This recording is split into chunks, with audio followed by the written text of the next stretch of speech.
بسم الله الرحمن الرحيم. الحمد لله الذي أنزل على عبده الكتاب ولم يجعل له عوجا قيما لينذر بأسا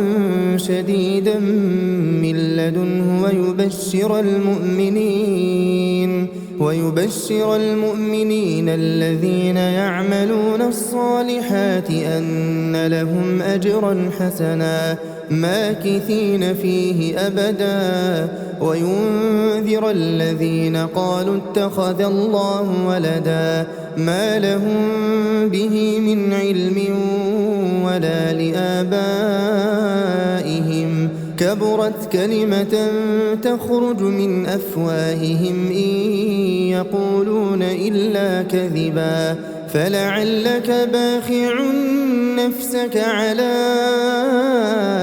آثارهم إن لم يؤمنوا بهذا الحديث أسفا إنا جعلنا ما على الأرض زينة لها لنبلوهم أيهم أحسن عملا وإنا لجاعلون ما عليها صعيدا جرزا أم حسبت أن أصحاب الكهف والرقيم كانوا من آياتنا عجبا إذ أوى الفتية إلى الكهف فقالوا ربنا آتنا من لدنك رحمة وهيئ لنا من أمرنا رشدا فضربنا على آذانهم في الكهف سنين عددا ثم بعثناهم لنعلم أي الحزبين أحصى لما لبثوا أمدا نحن نقص عليك نبأهم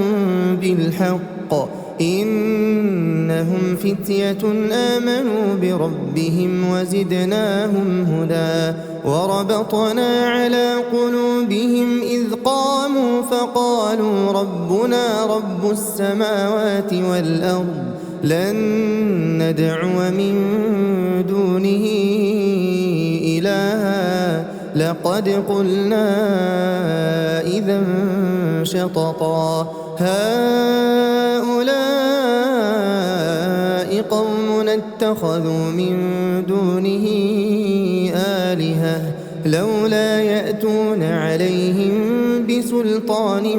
بين فمن أظلم ممن افترى على الله كذبا وإذ اعتزلتموهم وما يعبدون إلا الله فأووا إلى الكهف ينشر لكم ربكم من رحمته ويهيئ لكم من أمركم مرفقا وترى الشمس إذا طلعت تزاور عن كهفهم ذات اليمين وإذا غربت تقرضهم ذات الشمال وهم في فجوة منه ذلك من آيات الله من يهد الله فهو المهتد ومن يضلل فلن تجد له وليا مرشدا وتحسبهم أيقاظا وهم رقود ونقلبهم ذات اليمين وذات الشمال وكلبهم باسط ذراعيه بالوصيد لو اطلعت عليهم لوليت منهم فرارا ولملئت منهم رعبا وكذلك بعثناهم ليتساءلوا بينهم قال قائل منهم كم لبثتم قالوا لبثنا يوما أو بعض يوم قالوا ربكم أعلم بما لبثتم فابعثوا أحدكم بورقكم هذه إلى المدينة فلينظر أيها أزكى طعاما فليأتكم برزق منه وليتلطف ولا يشعرن يشركون بكم أحدا إنهم إن يظهروا عليكم يرجموكم أو يعيدوكم في ملتهم ولن تفلحوا إذا أبدا وكذلك أعثرنا عليهم ليعلموا أن وعد الله حق وأن الساعة لا ريب فيها إذ يتنازعون بينهم أمرهم فقالوا بنوا عليهم بنيانا ربهم أعلم بهم قال الذين غلبوا على أمرهم لنتخذن عليهم مسجدا سيقولون ثلاثة رابعهم كلبهم ويقولون خمسة سادسهم كلبهم رجما بالغيب ويقولون سبعة وثامنهم كلبهم قل ربي أعلم بعدتهم ما يعلمهم إلا قليل فلا تمار فيهم إلا مراء ظاهرا ولا تستفت فيهم منهم أحدا ولا تقولن لشيء إني فاعل ذلك غدا إلا أن يشاء الله واذكر ربك إذا نسيت وقل عسى أن يهديني ربي لأقرب من هذا رشدا ولبثوا في كهفهم 300 سنين وازدادوا 9 قل الله أعلم بما لبثوا له غيب السماوات والأرض أبصر به وأسمع ما لهم من دونه من ولي ولا يشرك في حكمه أحدا واتل ما أوحي إليك من كتاب ربك لا مبدل لكلماته ولن تجد من دونه ملتحدا واصبر نفسك مع الذين يدعون ربهم بالغداة والعشي يريدون وجهه ولا تعد عيناك عنهم تريد زينة الحياة الدنيا ولا تطع من أغفلنا قلبه عن ذكرنا واتبع هواه وكان أمره فرطا وقل الحق من ربكم فمن شاء فليؤمن ومن شاء فليكفر إنا أعتدنا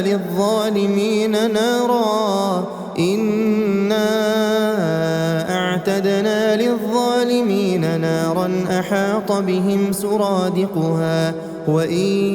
يستغيثوا يغاثوا بماء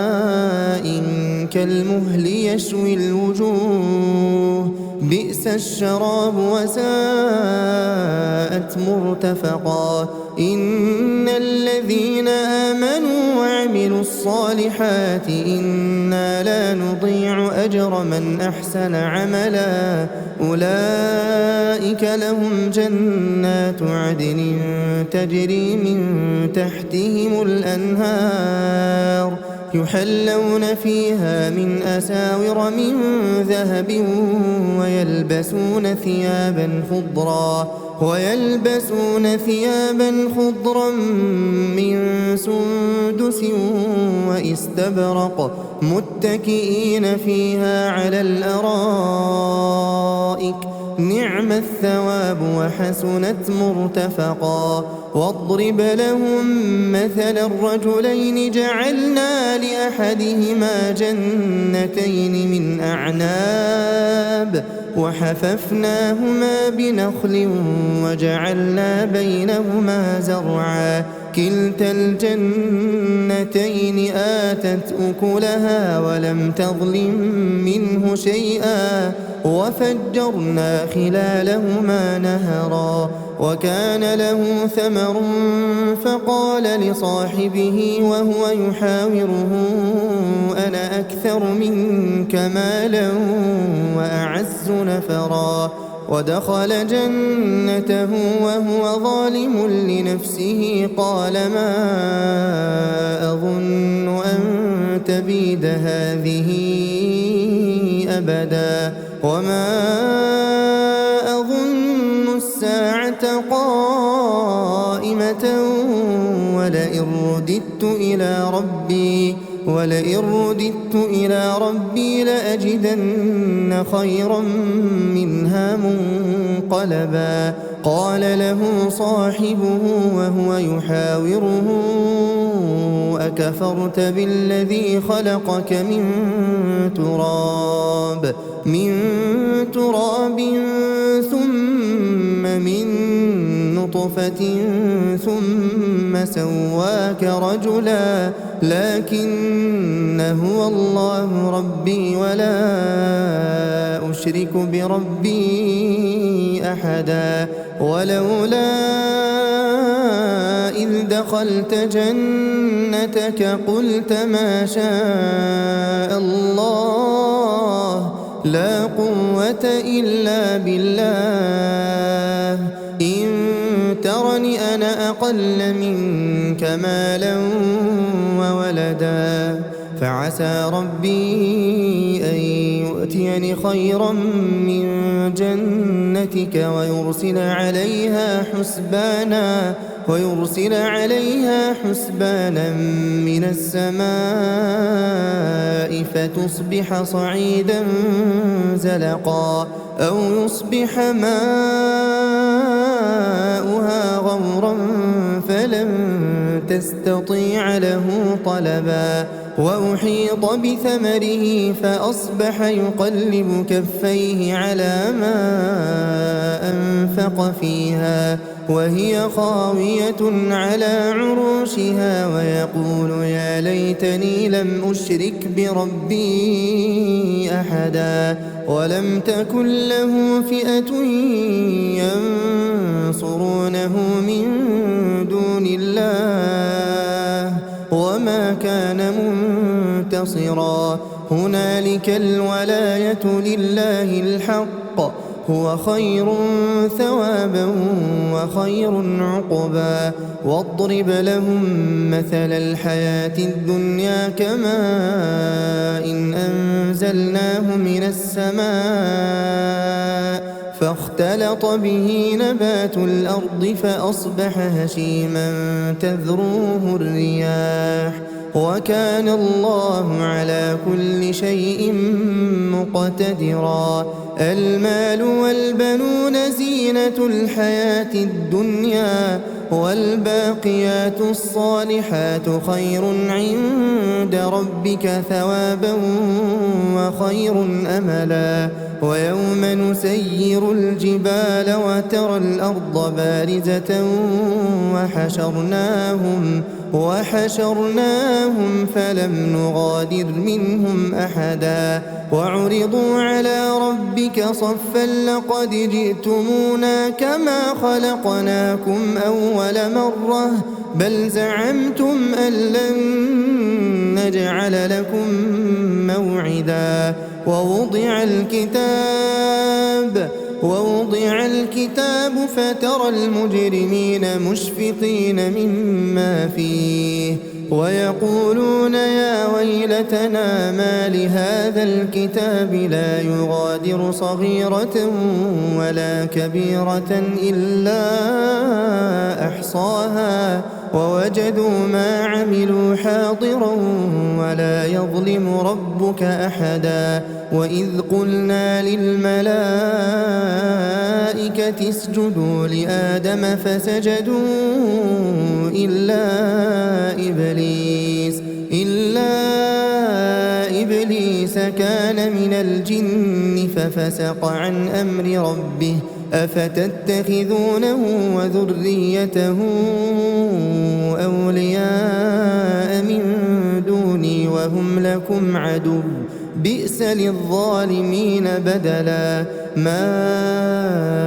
أشهدتهم خلق السماوات والأرض ولا خلق أنفسهم وما كنت متخذ المضلين عضدا ويوم يقول نادوا شركائي الذين زعمتم فدعوهم فلم يستجيبوا لهم وجعلنا بينهم موبقا ورأى المجرمون النار فظنوا أنهم مواقعوها ولم يجدوا عنها مصرفا ولقد صرفنا في هذا القرآن للناس من كل مثل وكان الإنسان أكثر شيء جدلا وما منع الناس أن يؤمنوا إذ جاءهم الهدى ويستغفروا ربهم إلا أن تأتيهم سنة الأولين أو يأتيهم العذاب قبلا وما نرسل المرسلين إلا مبشرين ومنذرين ويجادل الذين كفروا بالباطل ليدحضوا به الحق واتخذوا آياتي وما أنذروا هزوا ومن أظلم ممن ذكر بآيات ربه فأعرض عنها ونسي ما قدمت يداه إنا جعلنا على قلوبهم أكنة أن يفقهوه وفي آذانهم وقرا وإن تدعهم إلى الهدى فلن يهتدوا إذا أبدا وربك الغفور ذو الرحمة لو يؤاخذهم بما كسبوا لعجل لهم العذاب بل لهم موعد لن يجدوا من دونه موئلا وتلك القرى أهلكناهم لما ظلموا وجعلنا لمهلكهم موعدا وإذ قال موسى لفتاه لا أبرح حتى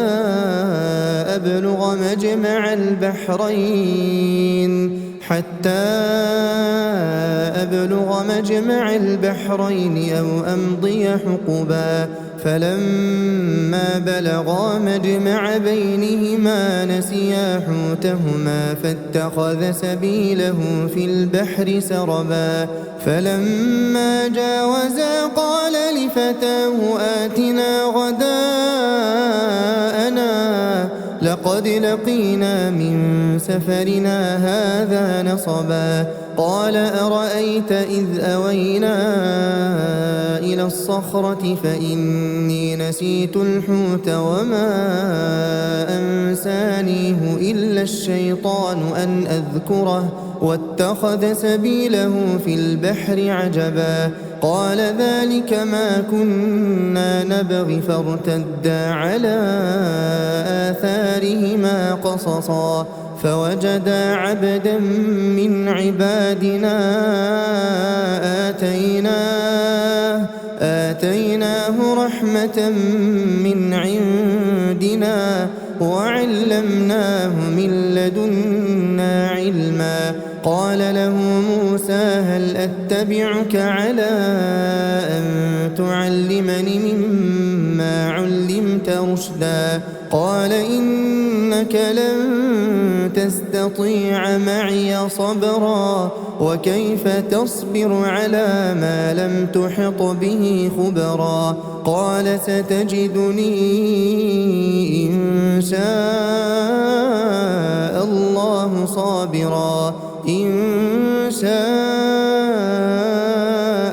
الله صابرا ولا لك أمرا. قال فإن اتبعتني فلا تسألني عن شيء حتى أحدث لك منه ذكرا. فانطلقا حتى إذا ركبا في السفينة خرقها قال أخرقتها لتغرق أهلها لقد جئت شيئا إمرا. قال ألم أقل إنك لن تستطيع معي صبرا. قال لا تؤاخذني بما نسيت ولا ترهقني من أمري عسرا. فانطلقا حتى إذا لقيا غلاما فقتله. قال أقتلت نفسا زكية بغير نفس لقد جئت شيئا نكرا. قال ألم أقل لك إنك لن تستطيع معي صبرا. قال إن سألتك عن شيء بعدها فلا تصاحبني قد بلغت من لدني عذرا. فانطلقا حتى إذا أتيا أهل قرية استطعما أهلها فأبوا أن يضيفوهما فوجدا فيها جدارا يريد أن ينقض فأقامه. قال لو شئت لاتخذت عليه أجرا. قال هذا فراق بيني وبينك سأنبئك بتأويل ما لم تستطع عليه صبرا. أما السفينة فكانت لمساكين يعملون في البحر فأردت أن أعيبها وكان وراءهم ملك يأخذ كل سفينة غصبا. وأما الغلام فكان أبواه مؤمنين فخشينا أن يرهقهما طغيانا وكفرا. فأردنا أن يبدلهما ربهما خيرا منه زكاة وأقرب رحما. وأما الجدار فكان لغلامين يتيمين في المدينة وكان تحته كنز لهما وكان أبوهما صالحا. فأراد ربك أن يبلغا أشدهما ويستخرجا كنزهما رحمة من ربك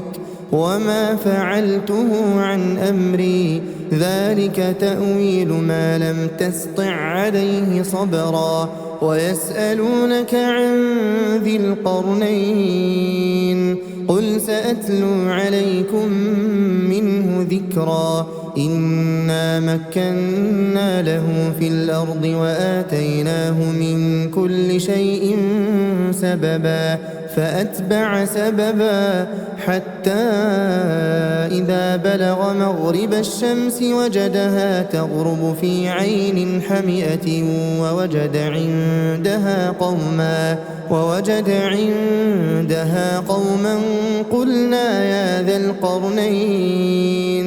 قلنا يا ذا القرنين إما أن تعذب وإما أن تتخذ فيهم حسنا. قال أما من ظلم فسوف نعذبه ثم يرد إلى ربه فيعذبه عذابا نكرا. وأما من آمن وعمل صالحا فله جزاء الحسنى وسنقول له من أمرنا يسرا. ثم أتبع سببا حتى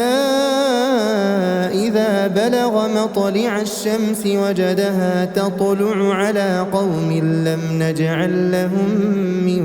دونها سترا كذلك وقد أحطنا بما لديه خبرا ثم أتبع سببا حتى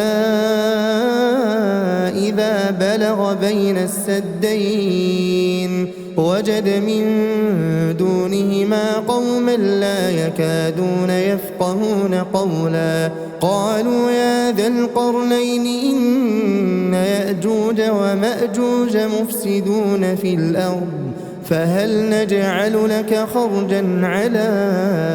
أن تجعل بيننا وبينهم سدا قال ما مكني فيه ربي خير فأعينوني بقوة أجعل بينكم وبينهم ردما آتوني زبر الحديد حتى إذا ساوى بين الصدفين قال انفخوا حتى إذا جعله نارا قال آتوني أفرغ عليه قطرا فما استطاعوا أن يظهروه وما استطاعوا له نقبا قال هذا رحمة من ربي فإذا جاء وعد ربي جعله دكاء وكان وعد ربي حقا وتركنا بعضهم يومئذ يموج في بعض ونفخ في الصور فجمعناهم جمعا وعرضنا جهنم يومئذ للكافرين عرضا الذين كانت أعينهم في غطاء عن ذكري وكانوا لا يستطيعون سمعا أفحسب الذين كفروا أن يتخذوا عبادي من دوني أولياء إنا أعتدنا جهنم للكافرين نزلا قل هل ننبئكم بالأخسرين أعمالا الذين ضل سعيهم في الحياة الدنيا وهم يحسبون أنهم يحسنون صنعا أولئك الذين كفروا بآيات ربهم ولقائه فحبطت أعمالهم فلا نقيم لهم يوم القيامة وزنا ذلك جزاؤهم جهنم بما كفروا واتخذوا آياتي ورسلي هزوا إن الذين آمنوا وعملوا الصالحات كانت لهم جنات الفردوس نزلا خالدين فيها لا يبغون عنها حولا قل لو كان البحر مدادا لكلمات ربي لنفد البحر قبل أن تنفد كلمات ربي ولو جئنا بمثله مددا قل إنما أنا بشر مثلكم يوحى إلي أنما إلهكم إله واحد فمن كان يرجو لقاء ربه فليعمل عملا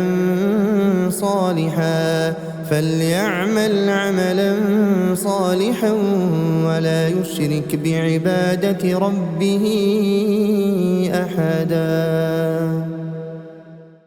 بسم الله الرحمن الرحيم الحمد لله الذي أنزل على عبده الكتاب ولم يجعل له عوجا قيما لينذر بأسا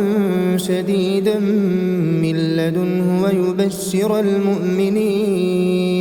ويبشر المؤمنين الذين يعملون الصالحات أن لهم أجرا حسنا ماكثين فيه أبدا وينذر الذين قالوا اتخذ الله ولدا ما لهم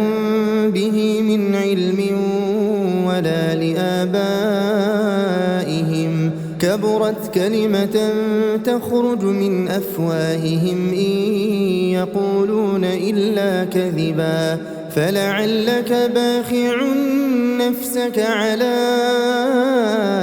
آثارهم إن لم يؤمنوا بهذا الحديث أسفا إنا جعلنا ما على الأرض زينة لها لنبلوهم أيهم أحسن عملا وإنا لجاعلون ما عليها صعيدا جرزا أم حسبت أن أصحاب الكهف والرقيم كانوا من آياتنا عجبا إذ أوى الفتية إلى الكهف فقالوا ربنا آتنا من لدنك رحمة وهيئ لنا من أمرنا رشدا فضربنا على آذانهم في الكهف سنين عددا ثم بعثناهم لنعلم أي الحزبين أحصى لما لبثوا أمدا نحن نقص عليك نبأهم بالحق إنهم فتية آمنوا بربهم وزدناهم هدى وربطنا على قلوبهم إذ قاموا فقالوا ربنا رب السماوات والأرض لن ندعو من دونه إلها لقد قلنا إذا شططا هؤلاء قوم اتخذوا من دونه آلهة لولا يأتون عليهم بسلطان بين فمن أظلم ممن افترى على الله كذبا وإذ اعتزلتموهم وما يعبدون إلا الله فأووا إلى الكهف ينشر لكم ربكم من رحمته ويهيئ لكم من أمركم مرفقا وترى الشمس إذا طلعت تزاور عن كهفهم ذات اليمين وإذا غربت تقرضهم ذات الشمال وهم في فجوة منه ذلك من آيات الله من يهد الله فهو المهتد ومن يضلل فلن تجد له وليا مرشدا وتحسبهم أيقاظا وهم رقود ونقلبهم ذات اليمين وذات الشمال وكلبهم باسط ذراعيه بالوصيد لو اطلعت عليهم لوليت منهم فرارا ولملئت منهم رعبا وكذلك بعثناهم ليتساءلوا بينهم قال قائل منهم كم لبثتم قالوا لبثنا يوما أو بعض يوم قالوا ربكم أعلم بما لبثتم فابعثوا أحدكم بورقكم هذه إلى المدينة فلينظر أيها أزكى طعاما فليأتكم برزق منه وليتلطف ولا يشعرن بكم أحدا إنهم إن يظهروا عليكم يرجموكم أو يعيدوكم في ملتهم ولن تفلحوا إذا أبدا وكذلك أعثرنا عليهم ليعلموا أن وعد الله حق وأن الساعة لا ريب فيها إذ يتنازعون بينهم أمرهم فقالوا بنوا عليهم بنيانا ربهم أعلم بهم قال الذين غلبوا على أمرهم لنتخذن عليهم مسجدا سيقولون ثلاثة رابعهم كلبهم ويقولون خمسة سادسهم كلبهم رجما بالغيب ويقولون سبعة وثامنهم كلبهم قل ربي أعلم بعدتهم ما يعلمهم إلا قليل فلا تمار فيهم إلا مراء ظاهرا ولا تستفت فيهم منهم أحدا ولا تقولن لشيء إني فاعل ذلك غدا إلا أن يشاء الله واذكر ربك إذا نسيت وقل عسى أن يهديني ربي لأقرب من هذا رشدا ولبثوا في كهفهم 300 سنين وازدادوا 9 قل الله أعلم بما لبثوا له غيب السماوات والأرض أبصر به وأسمع ما لهم من دونه من ولي ولا يشرك في حكمه أحدا واتل ما أوحي إليك من كتاب ربك لا مبدل لكلماته ولن تجد من دونه ملتحدا واصبر نفسك مع الذين يدعون ربهم بالغداة والعشي يريدون وجهه ولا تعد عيناك عنهم تريد زينة الحياة الدنيا ولا تطع من أغفلنا قلبه عن ذكرنا واتبع هواه وكان أمره فرطا وقل الحق من ربكم فمن شاء فليؤمن ومن شاء فليكفر إنا أعتدنا للظالمين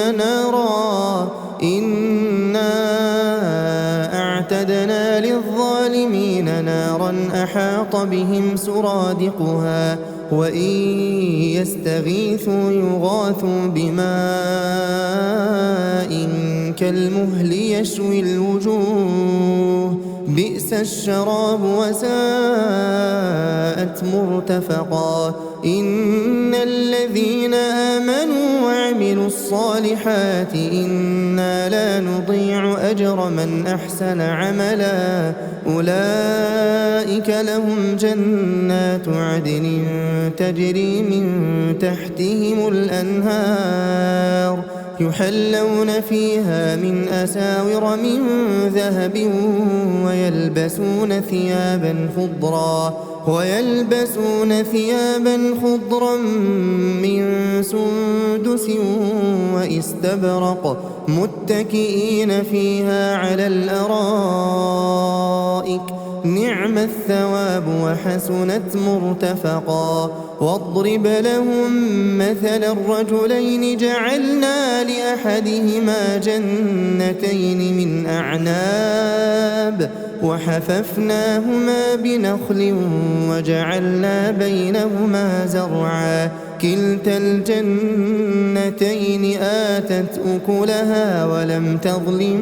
منه شيئا وفجرنا خلالهما نهرا وكان له ثمر فقال لصاحبه وهو يحاوره أنا أكثر منك مالا وأعز نفرا ودخل جنته وهو ظالم لنفسه قال ما أظن أن تبيد هذه أبدا وما أظن الساعة قائمة ولئن رددت إلى ربي لأجدن خيرا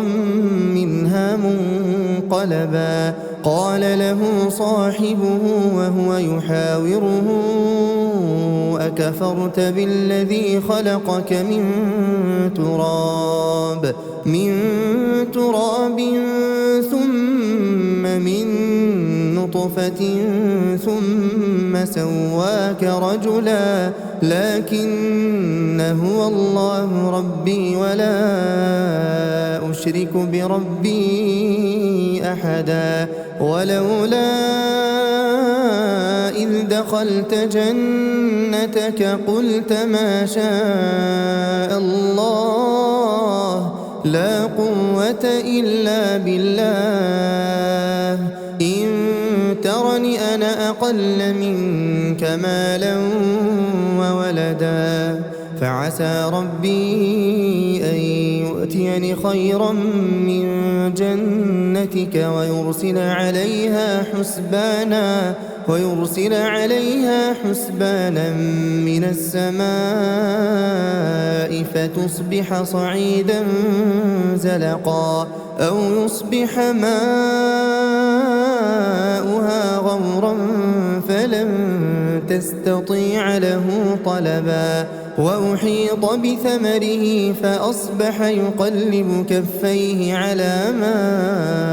أنفق فيها وهي خاوية على عروشها ويقول يا ليتني لم أشرك بربي أحدا ولم تكن له فئة ينصرونه من دون الله وما كان منتصرا هنالك الولاية لله الحق هو خير ثوابا وخير عقبا واضرب لهم مثل الحياة الدنيا كماء إن أنزلناه من السماء فاختلط به نبات الأرض فأصبح هشيما تذروه الرياح وكان الله على كل شيء مقتدرا المال والبنون زينة الحياة الدنيا والباقيات الصالحات خير عند ربك ثوابا وخير أملا ويوم نسير الجبال وترى الأرض بارزة وحشرناهم فلم نغادر منهم أحدا وعرضوا على ربك صفا لقد جئتمونا كما خلقناكم أول مرة بل زعمتم أن لن نجعل لكم موعدا ووضع الكتاب فترى المجرمين مشفقين مما فيه ويقولون يا ويلتنا ما لهذا الكتاب لا يغادر صغيرة ولا كبيرة إلا أحصاها ووجدوا ما عملوا حاضرا ولا يظلم ربك أحدا وإذ قلنا للملائكة اسجدوا لآدم فسجدوا إلا إبليس كان من الجن ففسق عن أمر ربه أفتتخذونه وذريته أولياء من دوني وهم لكم عدو بئس للظالمين بدلا ما أشهدتهم خلق السماوات والأرض ولا خلق أنفسهم وما كنت متخذ المضلين عضدا ويوم يقول نادوا شركائي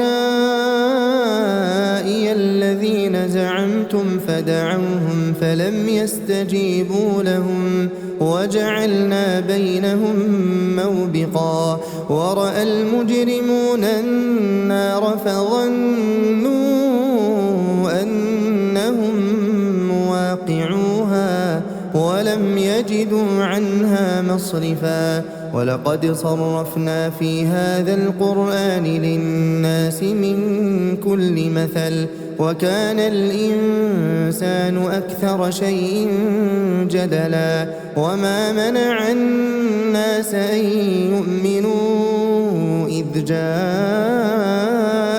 الهدى ويستغفروا ربهم إلا أن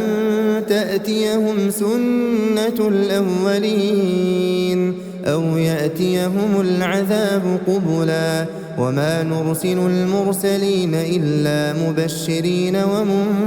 ومنذرين ويجادل الذين كفروا بالباطل ليدحضوا به الحق واتخذوا آياتي وما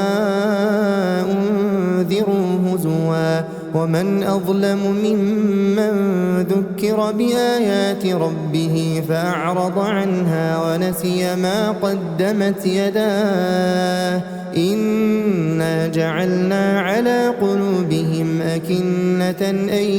يفقهوه وفي آذانهم وقرا وإن تدعهم إلى الهدى فلن يهتدوا إذا أبدا وربك الغفور ذو الرحمة لو يؤاخذهم بما كسبوا لعجل لهم العذاب بل لهم موعد لن يجدوا من دونه موئلا وتلك القرى أهلكناهم لما ظلموا وجعلنا لمهلكهم موعدا وإذ قال موسى لفتاه لا أبرح حتى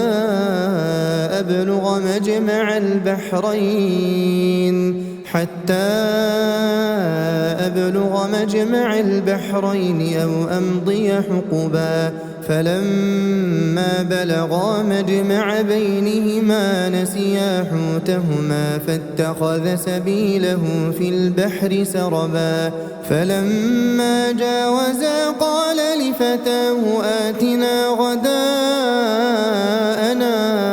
لقد لقينا من سفرنا هذا نصبا قال أرأيت إذ أوينا إلى الصخرة فإني نسيت الحوت وما أنسانيه إلا الشيطان أن أذكره واتخذ سبيله في البحر عجبا قال ذلك ما كنا نبغي فارتدا على آثارهما قصصا فوجدا عبدا من عبادنا آتيناه رحمة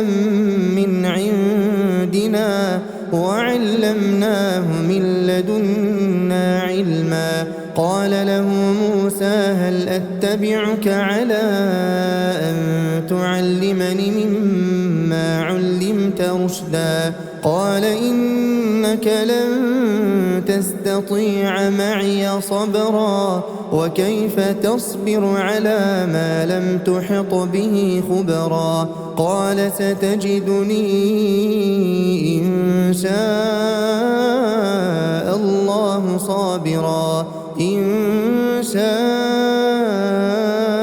الله صابرا ولا أعصي لك أمرا قال فإن اتبعتني فلا تسألني عن شيء حتى أحدث لك منه ذكرا. فانطلقا حتى إذا ركبا في السفينة خرقها قال أخرقتها لتغرق أهلها لقد جئت شيئا إمرا. قال ألم أقل إنك لن تستطيع معي صبرا. قال لا تؤاخذني بما نسيت ولا ترهقني من أمري عسرا. فانطلقا حتى إذا لقيا غلاما فقتله قال أقتلت نفسا زكية بغير نفس لقد جئت شيئا نكرا. قال ألم أقل لك إنك لن تستطيع معي صبرا. قال إن سألتك عن شيء بعدها فلا تصاحبني قد بلغت من لدني عذرا. فانطلقا حتى إذا أتيا أهل قرية استطعما أهلها فأبوا أن يضيفوهما فوجدا فيها جدارا يريد أن ينقض فأقامه. قال لو شئت لاتخذت عليه أجرا. قال هذا فراق بيني وبينك سأنبئك بتأويل ما لم تستطع عليه صبرا. أما السفينة فكانت لمساكين يعملون في البحر فأردت أن أعيبها وكان وراءهم ملك يأخذ كل سفينة غصبا. وأما الغلام فكان أبواه مؤمنين فخشينا أن يرهقهما طغيانا وكفرا فأردنا أن يبدلهما ربهما خيرا منه زكاة وأقرب رحما. وأما الجدار فكان لغلامين يتيمين في المدينة وكان تحته كنز لهما وكان أبوهما صالحا. فأراد ربك أن يبلغا أشدهما ويستخرجا كنزهما رحمة من ربك وما فعلته عن أمري ذلك تأويل ما لم تسطع عليه صبرا. ويسألونك عن ذي القرنين قل سأتلو عليكم منه ذكرا. إنا مكنا له في الأرض وآتيناه من كل شيء سببا فأتبع سببا حتى إذا بلغ مغرب الشمس وجدها تغرب في عين حمئة ووجد عندها قوما قلنا يا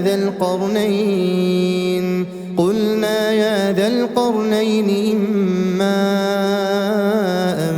تعذب وإما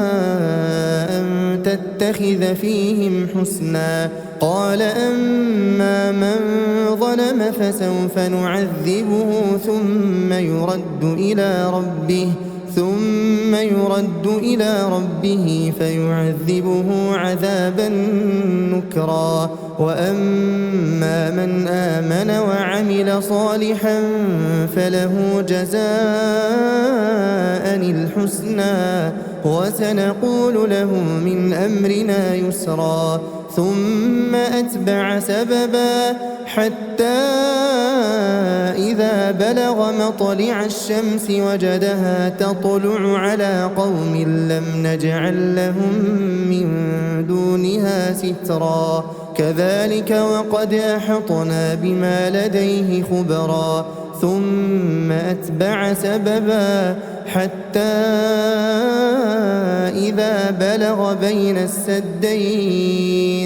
وجد من دونهما قوما لا يكادون يفقهون قولا قالوا يا ذا القرنين إن يأجوج ومأجوج مفسدون في الأرض فهل نجعل لك خرجا على أن تجعل بيننا وبينهم سدا قال ما مكني فيه ربي خير فأعينوني بقوة أجعل بينكم وبينهم ردما آتوني زبر الحديد حتى إذا ساوى بين الصدفين قال انفخوا حتى إذا جعله نارا قال آتوني أفرغ عليه قطرا فما استطاعوا أن يظهروه وما استطاعوا له نقبا قال هذا رحمة من ربي فإذا جاء وعد ربي جعله دكاء وكان وعد ربي حقا وتركنا بعضهم يومئذ يموج في بعض ونفخ في الصور فجمعناهم جمعا وعرضنا جهنم يومئذ للكافرين عرضا الذين كانت أعينهم في غطاء عن ذكري وكانوا لا يستطيعون سمعا أفحسب الذين كفروا أن يتخذوا عبادي من دوني أولياء إنا أعتدنا جهنم للكافرين نزلا قل هل ننبئكم بالأخسرين أعمالا الذين ضل سعيهم في الحياة الدنيا وهم يحسبون أنهم يحسنون صنعا أولئك الذين كفروا بآيات ربهم ولقائه فحبطت أعمالهم فلا نقيم لهم يوم القيامة وزنا ذلك جزاؤهم جهنم بما كفروا واتخذوا آياتي ورسلي هزوا إن الذين آمنوا وعملوا الصالحات كانت لهم جنات الفردوس نزلا خالدين فيها لا يبغون عنها حولا قل لو كان البحر مدادا لكلمات ربي لنفد البحر قبل أن تنفد كلمات ربي ولو جئنا بمثله مددا قل إنما أنا بشر مثلكم يوحى إلي أنما إلهكم إله واحد فمن كان يرجو لقاء ربه فليعمل عملا صالحا ولا يشرك بعبادة ربه أحدا.